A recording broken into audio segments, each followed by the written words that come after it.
I'm going to show you today how to store amaryllis seeds over winter, because a lot of the amaryllis we buy in or we import flower late, so the seeds are ripe in winter here, so it's too cold to plant them.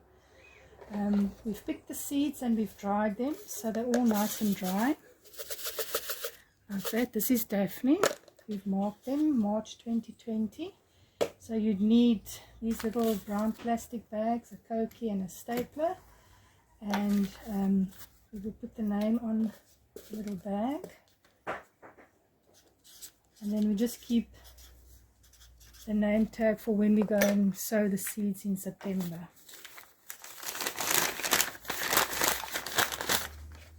The reason we put the seeds in the brown paper bags are to keep the seeds dry.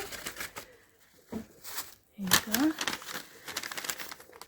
Because your seeds have to stay cool and dry to be viable, and if we store them like this, we have between 70 and 90% germination rate.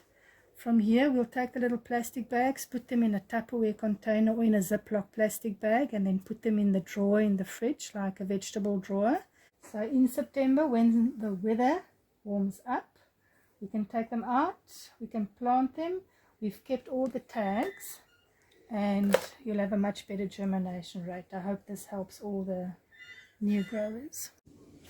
So here they are now, all packed and marked and ready to go into the fridge. And you'll also see I put silica gel in to keep them dry, to prevent any moisture on the seeds.